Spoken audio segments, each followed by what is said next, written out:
अस्सलाम वालेकुम प्यारे दोस्तों, आप देख रहे हैं इजी कुक विद अस्मा। और आज एक लंबे अरसे के बाद अपनी मसरूफ़ ज़िंदगी में से वक़्त निकालते हुए अपने चाहने वालों की ख्वाहिश के मुताबिक आज एक वीडियो मैं बनाई है आप सब के लिए। और उसमें मैंने बनाया है भरे हुए बैंगन। उम्मीद है आपको ये रेसिपी पसंद आएगी और मैं उन सब चाहने वालों की मशहूर हूँ जिन्होंने मुझे रिक्वेस्ट की कि कोई वीडियो आप डाल दें। चलते हैं कोई इंग्रेडिएंट्स की तरफ। इस रेसिपी के लिए हमें छोटे साइज़ के बैंगन चाहिए। मैंने आधा किलो छोटे साइज़ के बैंगन ले लिए हैं, 3 अदद फ्रेश टमाटर ले लिए हैं, 2 अदद प्याज और 2 अदद हरी मिर्चें, 1 चम्मच नमक, 1 चम्मच सुरख मिर्च, 2 चम्मच सूखा धनिया, आधा चम्मच हल्दी और कुछ हमें आधा कप के करीब ऑयल चाहिए। सबसे पहले 2 अदद प्याज को हमने बारीक बारीक काट लेना है। आप चाहें तो चॉपिंग बोर्ड भी यूज़ कर सकते हैं। मैं चॉपर यूज़ कर रही हूँ ताकि थोड़ा क्विक खाना बन जाए। अब चॉप वगैरह के साथ मैं ज़्यादातर चॉपर ही यूज़ करती हूँ, लेकिन चॉपिंग बोर्ड की ऑप्शन आपके पास मौजूद है। आप प्याज को बारीक उसके ऊपर कर सकते हैं।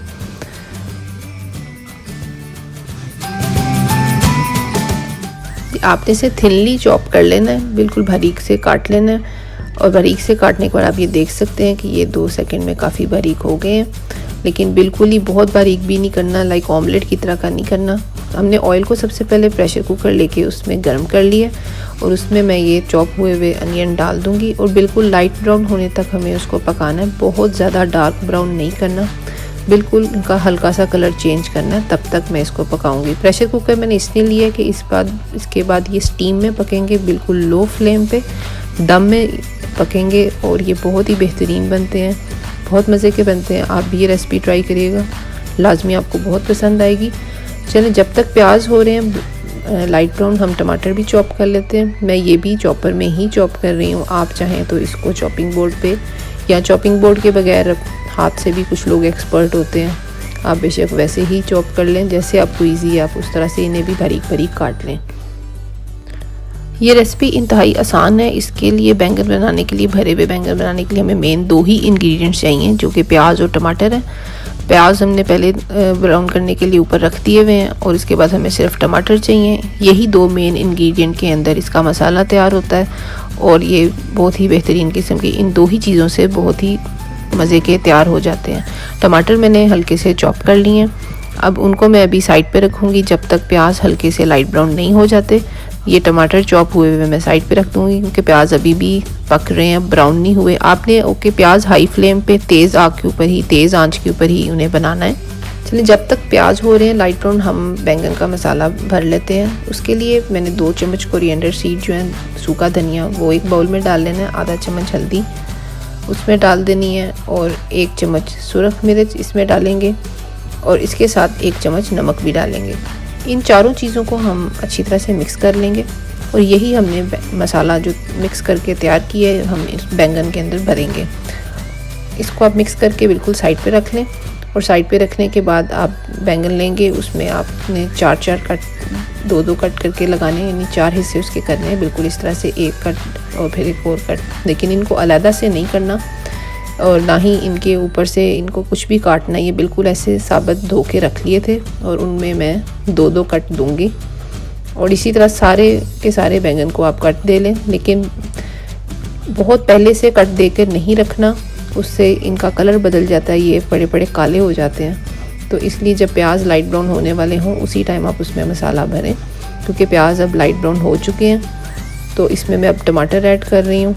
अब जब तक टमाटर भी थोड़ी देर के लिए पक के नरम होंगे तब तक हम इंशाल्लाह साथ साथ ही बैंगन का मसाला भी भर लेंगे, क्योंकि ये साथ ही करना चाहिए। बहुत पहले करके रखते हैं तो उनका कलर बदल जाता है। अब ये मसाला मैं बैंगन में भरूँगी। आपने एक बैंगन पकड़ना है, 1 छोटी चम्मच ले लें, उसके दरमियान में आप उसको भर दें। दोनों साइडों से भरें क्योंकि इसमें आपने 2 कट लगाए और भर के रखते जाएं। इसी तरह से आपने 1 बाय 1 करके सब में भर देना है।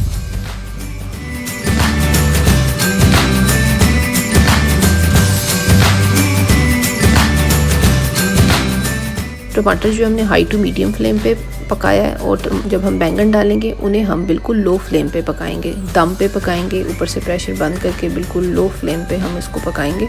ये दम में अच्छे बनते हैं।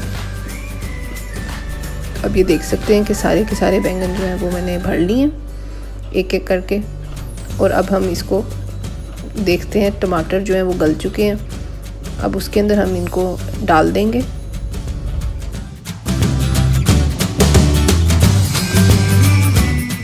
अच्छा, जिस बाउल में मैंने ये बैंगन काट के और भर के रखे थे उसी के अंदर मैं 1 घूंट पानी डालूंगी, बिल्कुल 1/4 कप के करीब पानी डालूंगी, ताकि जो नमक मिर्च और कोरिएंडर सीड का मसाला और नमक मिर्च उसमें लगी है वो भी इसके अंदर चली जाए, ताकि इसके स्पाइसेस जो हैं वो कम ना हो।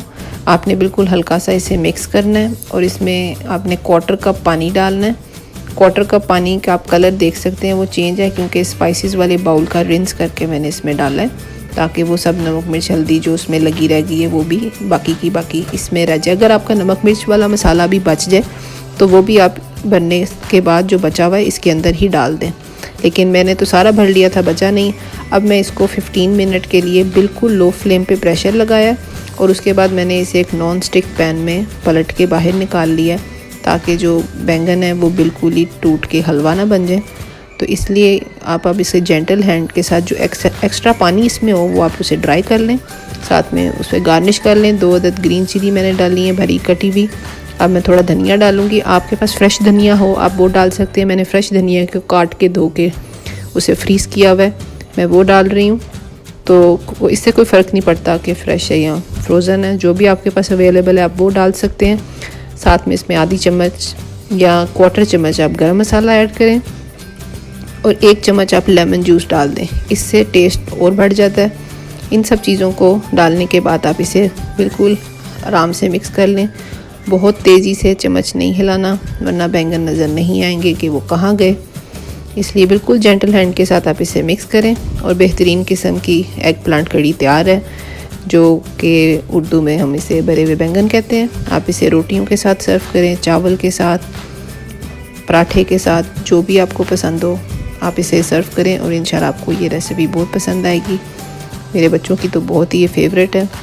तो इंशाल्लाह कोशिश मैं करूँगी कि जल्द ही किसी अच्छी रेसिपी के साथ दोबारा मैं आऊँ। इस दफ़ा तो तकरीबन बहुत ही हफ्तों के बाद मैं आके कोई वीडियो डाली है, क्योंकि मैं काफ़ी बिज़ी थी। और आप इस बटन पर दबा के मेरा चैनल सब्सक्राइब कर लें, ताकि आप हर आने वाली वीडियो को देख सकें। दोस्तों, वीडियो पसंद आने की सूरत में लाइक, शेयर और सब्सक्राइब करना मत भूलिएगा। अब इजाज़त दीजिए, अल्लाह हाफ़िज़।